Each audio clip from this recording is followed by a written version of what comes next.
Welcome back to the Hollywood Dreammaker podcast. I'm your host, Billy Gallo, and this is episode 98. Wow, I can't believe it's been 98 episodes. First, I want to thank you listeners out there that have made the Hollywood Dreammaker podcast top 2% of all podcasts globally. I'm very grateful for that. You know, I do this to be of service. I'm not getting anything out of it except just being able to add value to other actors. I just wish there was somebody like me when I came out to Hollywood that could have given me, the keys, the map to Hollywood, and knowing where, the potholes are, what to avoid, what to do, what not to do. But I had to find out the hard way. And I've been blessed, and I've been a working actor for 40 years. And this is just me giving you all those golden nuggets. So, if you haven't, there's just literally 98 episodes of gold. I mean, I've had Academy Award winners, Golden Globe winners, Emmy Award winners, casting directors, agents, managers, producers, stuntmen, you name it, they've been on here. And these are people that had a dream just like you, and they made the dream a reality. So if they can do it, you can do it. If I can do it, you can do it. So go after your dreams with a vengeance. Don't let anybody stop you, and don't listen to the naysayers. You can do this, but you got to put the work in. And so today I wanted to talk about the work. If you get in an audition and, you got 3 pages of sides material for the TV show or the movie or whatever it is, usually they don't really give out scripts anymore. If you can get a script, it's really important to get your hands on a script and read the script from cover to cover. I mean, that's what actors do. We read scripts. You want to really know what the story is and how your character fits into the story. But sometimes you don't. You only get like 3 or 4 pages of sides, and you have to create a character.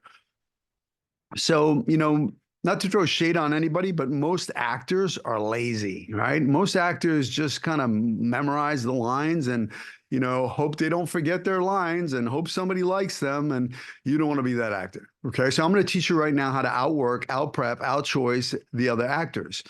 Now, casting has a problem, right? They need to cast the role of whatever it is, John, Bob, Mary, and they think they know what they want, but they really don't. They have an idea of what they're looking for the character, but it's your job to change their mind. And I'm going to teach you how to do that.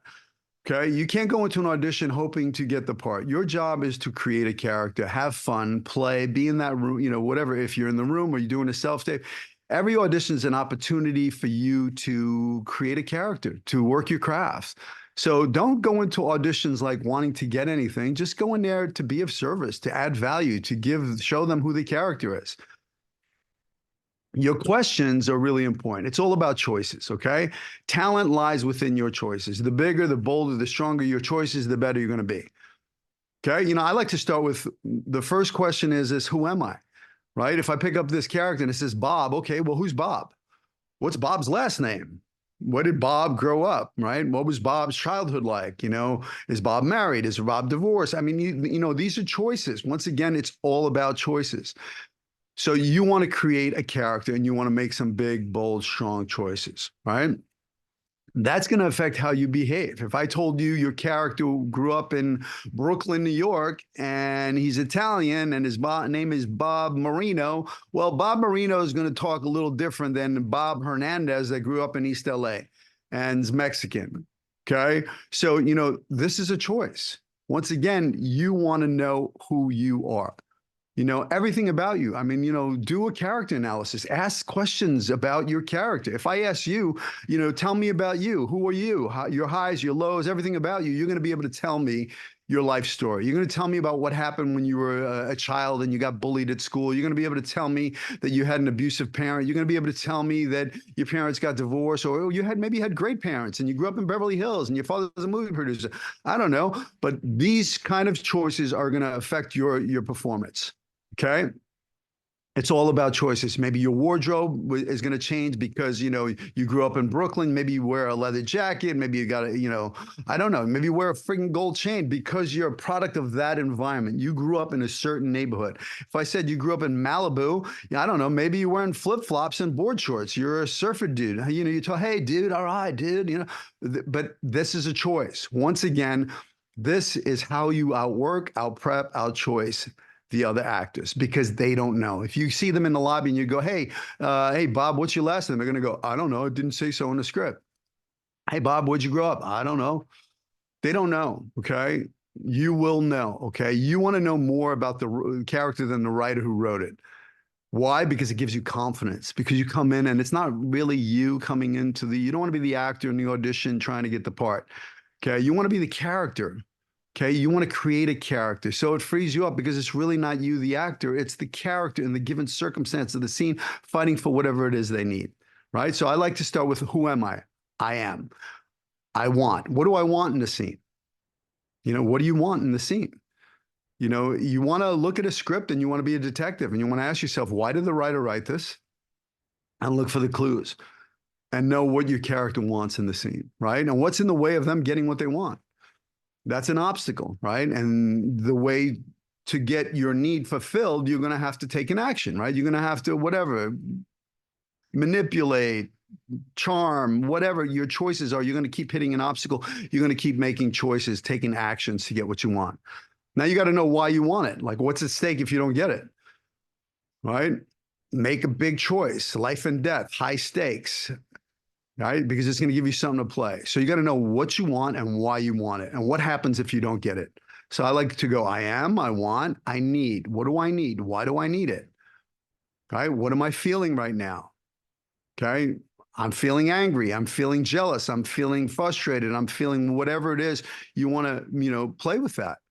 Make some choices around your character. What's going on? Where are they coming from? That's called a previous circumstance. I'm talking to you guys like, listen, if you're a beginner actor or you're a veteran actor, it's still the same questions you want to ask, right? This is truly how you outwork, outprep, outchoice all the other actors. Change their mind, okay? I can't tell you how many roles that I've gotten in films and television that I know exactly what choices I made in the room, the big choice that got me the part. I mean, I literally left the audition knowing I got the part. I'd call my agent and go, hey, they're going to call, hold out for some more money, because I knew I had them in the room. I made them feel the given circumstance of the scene. I'll give you a perfect example. I did a movie called Crash that won a couple of Academy Awards, right? And my scene in the film is a pivotal scene in the film where I pulled over Terrence Howard's character, for the second time. The first time Matt Dillon kind of sexually assaulted his wife. So, when I read the script, I kind of broke it down. I said, well, what am I supposed to make them feel? Well, I'm supposed to make them feel like they have a gun pointed at them and they're about to get their head blown off. So I said, how do I do that? Right? You can't bring in a gun into an audition. You can't bring a prop gun, right? I didn't want to do the whole finger thing. Hey, freeze. So, I made a choice and I had a black wallet and I took that black wallet and, I used it like a gun. I pulled it out and all they saw for a moment was a black thing. And I started commanding them to step there, get down on the ground. Let me see your hands and everything. And when I was done, the casting director was literally hiding behind her chair. And when I put my wallet away, she said, that's the scariest wallet I've ever seen. Right now, that was a big, bold choice. It could have backfired on me, but, it didn't. Okay. I got the part. I was willing to make choices that, made them feel. I mean, I did another film where I played an abusive alcoholic father. And in the audition, actually, Leo Rossi was on my podcast and we talked about him and Donnie Brasco, Joe Pistone, the real Donnie Brasco, did an episode, and we talked about what I did in that audition, like why I got that part. And I remember exactly what I did is I blew up, I had to blow up in the scene and I had to, I'm enraged and I'm blowing up in the scene. But when I left the audition, I literally walked out the room and I slammed the door behind me. And the casting director went, and Leo Rossi said, that's him. That's the guy. Now, of course, that could have backfired. Okay. They could have said, oh, we're never going to bring Billy Gallo in. But I didn't give a shit. Okay. It's not about, my job is to show you the character. I'm not, that's all I care about. I'm not going to do the scene and go, hey, see you. Bye guys. Thanks for coming. No, it's not the character. I like to bring the character in the room. I like to bring the character out. I don't want to leave anything to their imagination. I want to show them the character. Right? Because I've created the character. I know where he's from. I know how he walks. I know how he talks. I know how he behaves. Then it's no longer me. It's the character. And that's what they're looking. They don't want to see Billy. They want to see Hugo. They want to see whatever the character is. They want to see Officer Hill. My job is to show them Officer Hill. How do I do that? Well, it's through my choices. Okay, so I want, I need, I feel. What am I feeling? Where am I coming from? Previous circumstance. I mean, that's a choice, right? Your choice. If I said I'm coming from a bar and I've had 3 shots of tequila, well, I'm going to come into the scene a little differently because I have a sensory condition now. I have the alcohol. And if I made the choice that I'm trying to cover the alcohol because, my backstory is my character's been in and out of AA, and, the person I'm in the scene with thinks I'm sober, but now I'm having to cover the alcohol. So now there's behavior because I made that choice. Always give yourself a loaded previous circumstance, like where you're coming from, especially now because of self-tapes. They're looking at self-tapes after self-tapes after self-tapes. And you know what? If you don't come in, guns blazing with some big choice, I'm next, I'm bored. Don't save it to the end because people have no patience. Even this video, people will log off, 10 minutes into it because they can't pay attention anymore. Okay, so you as an actor, when delivering a self-tape, you have to give them big, bold choices up front. Okay, I promise you, I know this works. I've been here at my school here, the Manhattan Actor Studio, for almost 10 years right now. And I've trained so many actors. And every time I look at my social media, I look at my email, my thing, and I mean, every time I see my actors walking a red carpet, I'm at Sunday, I'm at this film festival, I did this, I did that, I'm producing this project, I'm working on this show, I got my SAG card. I know it works. I know what I teach works because I've done it myself. Okay. There are a lot of fakers out there. Be careful who you're listening to. Okay. Once again, I'm not here throwing shade, but I want you to, vet, what you're seeing. I get blown up on social media about all these acting class, online digital courses for acting, but you look them up and they got 0 credits. Right. So don't listen to the fakers. Okay. Listen to me, the Hollywood Dream Maker. I've been there. I've done that. I got the t-shirt to prove it. I got the IMDb credits. Okay. So previous circumstance.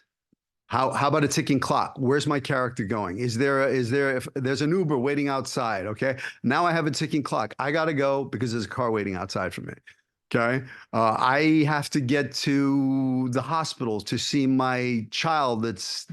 Now all I'm thinking about is getting to the hospital in the scene. I'm not thinking, the words are just the words. The lines are just the lines. The lines don't necessarily mean they're true.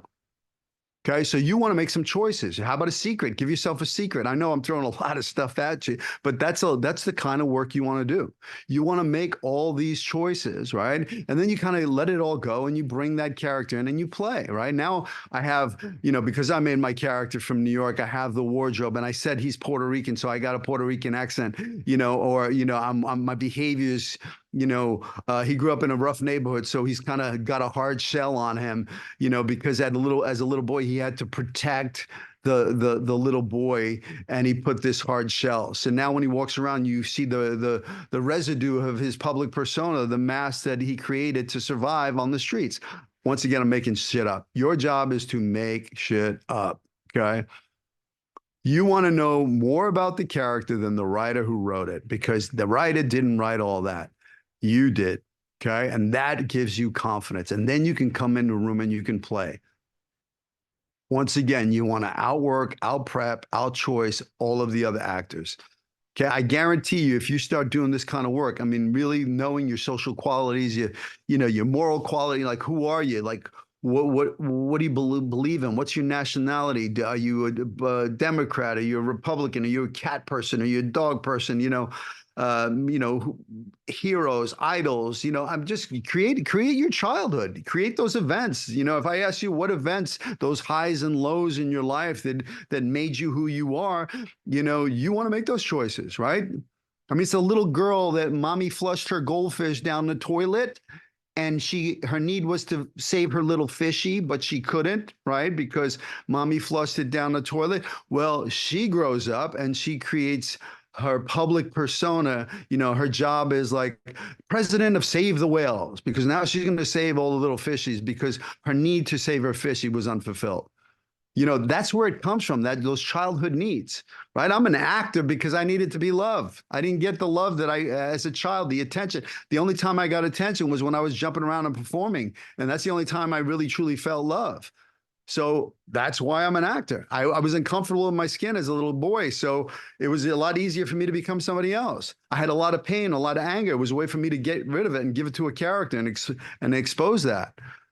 Right? The little boy that, daddy's beating up mommy and he watches this abuse growing up, right? Well, he couldn't help and protect mommy. Well, he grows up and he becomes a police officer, right? Because now he can protect and serve the mommies of the world. I'm using this as a silly example, but you want to make some choices about your childhood. Did you have a good childhood? Were you rich? Were you poor? Were you on welfare? I don't know. It's going to affect everything. It's going to affect your behavior in the scene. Okay. So you want to make some choices around your character. Once again, I am, I want, I need, I feel. Even if you just started there with just those 4 questions, if somebody gave you a piece of cold material and you said, who am I? What do I want? What do I need? What am I feeling? You're going to be way ahead of the other actors because all they're thinking about is not forgetting their lines and hoping somebody likes them. Don't be that actor.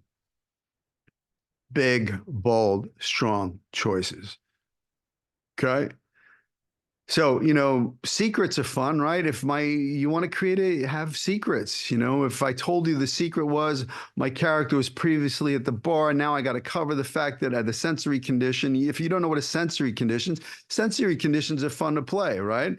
If I told you have right now ants crawling on your body, right? You're not allowed to touch them, but I want you to just feel the ants crawling on your body.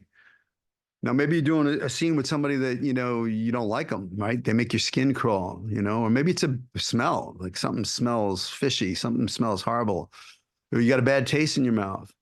That's going to give you behavior, and it's a little something. It's an ounce of behavior that's worth a pound of words. Okay, it's a little something that says a lot.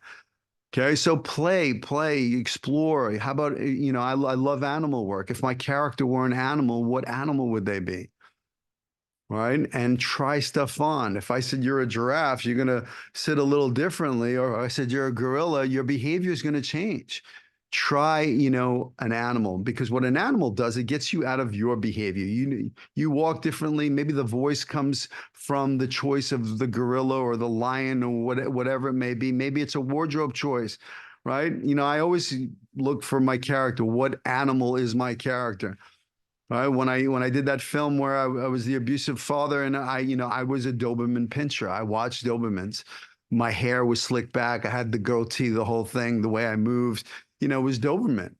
I did a film called Kings of Brooklyn that I produced. So I was a lion in that, and I had the wardrobe lady, I had a leather jacket. I wanted her to put fur around my collar, and I had fur around my wrist, and it's a subliminal thing. The way my character moves, the way he talks, when he gets mad, you don't want to see him when he gets mad. The lion comes out, the beast comes out. I played a silverback gorilla when I played a LAPD gang unit sergeant. All of these characters move differently. For me, it's kind of boring when I see an actor playing themselves in a movie. But I love to watch actors that really, the De Niro's, the Brandos. He was playing a bulldog shot in the throat. Who knew he was playing a bulldog shot in the throat? It's all, you look at Christian Bale. I mean, he transforms. He's like a chameleon. Gary Oldman, if you haven't watched some of those, actors, look back and watch some of their early works. I mean, it's an acting class. It's all about creating a character and changing people's minds, right? I mean, that's it. It's choices, choices, choices. Okay. So I want you to use this as a guide. Like, put this in your ear when you're going or prepping for an audition, and start asking yourself questions. Who am I? What do I want? What do I need? What do I feel? Where am I coming from? Where am I going? What's the sensory condition? What's the animal? Is there a ticking clock? And then try stuff on. Follow your instincts. If your instincts are saying, I'm going to deliver it, I'm angry in the scene, great. Do it angry. And then flip it. Go the other way. Whisper it. Go the opposite. If my character's a giraffe, no, he's not. He's a monkey.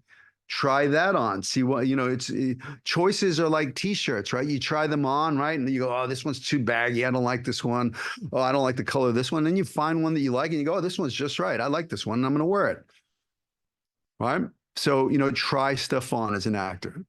play. It's playtime, right? So once you make all of these choices, right now you're walking into a room, you got the wardrobe, you got the accent, you got all that stuff. You know where your character's coming from, where they're going. It's truly playtime. What do I need from this other person? What's my relationships to the other person?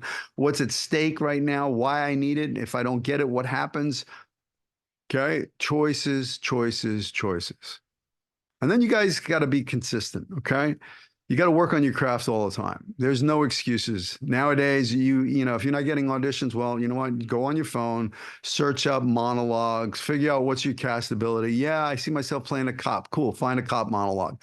Work on it. You got this cool little device, you know, the phone in your pocket. That's a movie studio. Okay. There is no reason now as an actor you shouldn't be working. And look, you may not be getting paid for it at the present moment, but you should be creating. You need to start writing. You need to start producing your own projects. I mean, the cool thing is you can have your own TV station, YouTube. Speaking of that, if you haven't subscribed to my YouTube channel, please do. You know, inside the Manhattan Actor Studio with Billy Gallo, it's got a peek into my class. It's got all of the video element of this podcast lives on there. So please, if you have actor friends, you know, share this with your friends. I appreciate it. Okay, it's just a wealth of information there. You know, if you're an actor, you're not listening to this, you're not serious about your craft, because I worked my ass off for the past 4 years. Okay. And there's nothing in it for me except for being of service to you. And that's everything to me. Okay. And there's been times when I didn't want to do it. Oh, I don't feel like it. Oh, my guest fell out. Whatever. Too bad. Okay. It doesn't matter how I feel. It's about you. It's about, you know, adding value to your life. It's about being consistent. Okay. I'm at 98 episodes. I started this podcast during the pandemic. When it hit, I was like, well, my doors are closed to my school. How do I continue to share my voice? This is the most, it was the hardest thing for me to do because I'm not comfortable, you know, doing a podcast, but who cares about my comfort level, right? You got to step up. You got to stop worrying about what other people think. You got to, you know, really go after your dreams with a vengeance. You got to be relentless in your pursuit. Okay. So, you know, there's YouTube, there's so much great information out there. Okay, be careful what you're listening to, but you know, you can look at, okay, cinematographers, you can look at, you know, how do I write, you know, screenwriting videos, how do I edit, you know, how do I shoot, learn camera, you know, create, find your tribe, get into class, work on your craft. Can't tell you how many times my actors are inviting me to a premiere, you know, of a project that they wrote. They shot with all my actors, and they're walking the red carpet now, and they're winning festivals and stuff like that. If they can do it, you can do it. Okay. All you have to do is take massive action. Okay. Don't worry if it's good or not. Write some bad shit first. Right. Writing is rewriting. You keep polishing it and tightening, keep, you know, and then work it, give it to some actors, put it up on its feet, see if it works. Okay, but your job right now is to be creating. Okay, you are a creator. You were created a masterpiece. Okay, you are a king, a queen. If you remember who you are, okay, you're not your thoughts, you're not the noise. Okay, you're the beautiful light. If you do what I say and you create these characters and you load them up with you, right? Everything that's ever happened to you in your life, the good, the bad, the ugly, all of that stuff, that's your gold as an actor, right? So you create this character and then you ask yourself, who does this character become? Because I'm playing this character. Well, this character in the scene's angry. Okay, where's my anger? Oh, this character is emotional, I'm crying. Well, where's my pain? Right. And now you substitute and you personalize. So he's talking to his mother in the scene. Well, it's a fictional mom. Well, put your real mother in there. Talk about a real thing, you know, load it up with your truth. I don't teach acting. I don't want to see anybody act. I want you to be truthful, right? What do you got? And that's your star power. And if you come in knowing that you're a king and a queen, right? Knowing who you are, coming from shining your light, this talent was given to you. It's a God-given talent. Not everybody gets it, right? Some people can paint, some people can play an instrument, some people can act. So it's your job to share that talent, okay? So what I'm teaching you right now is create the character, right? So it's not you, but then you load it up with you, right? Your soul. And if you leave a piece of your soul behind in that audition, they're going to feel it, right? If you shed real tears or you expose real anger and you're vulnerable and you're truthful and you're dangerous, they're going to feel it and you're going to make a fan. And if you make a couple of fans that are casting directors that are a fan of your work, they're going to keep bringing you back in. You might not be right for this role. They're going to bring you in for another one, and one, because one, you make them look good, right? You coming in, you're playing the big game. You're not just saying a bunch of words on a page. You're bearing your soul. Okay. So don't act, be truthful, create characters, have fun, right? That's the key. Have fun, fun, fun. And when you do all this work, it's fun because it's not you, it's playtime. So I want you to make some big, bold choices. I want you to load it up. I want you to write a biography for your character, a character analysis, knowing who your character is. You want to know everything there is to know about your character because then it frees you up. It's playtime. It's not you, it's a character. But you load it up with your soul. And if you do that and you play the big game, you load it up with your soul, you're going to be a working actor. I have no doubt. I believe in you. Don't let anybody tell you it can't be done. Okay. I'm living proof that it can. I've been blessed. I've been, uh, look at my IMDb. I've done it all. And I'm very grateful for my career. But now my whole thing is being able to be of service to you. Okay. I know how to get you where you want to go. So follow your dreams, go after them with a vengeance. Don't let anybody tell you it can't be done. I'm living proof that it can. Okay. If you need me, you can reach out to me on social media. If anybody wants to be a model, my wife handles the modeling department. She's amazing on what she does. I mean, I'm blown away. I mean, I think every one of her students has got agents and they're out there now. So she does what I do for actors, for models. So all you have to do is go to Manhattan Model Studios. She's got a digital course coming out. You want to check it out. And once again, I believe in you. So, go after your dreams with a vengeance, and I'll see you next time. Take care.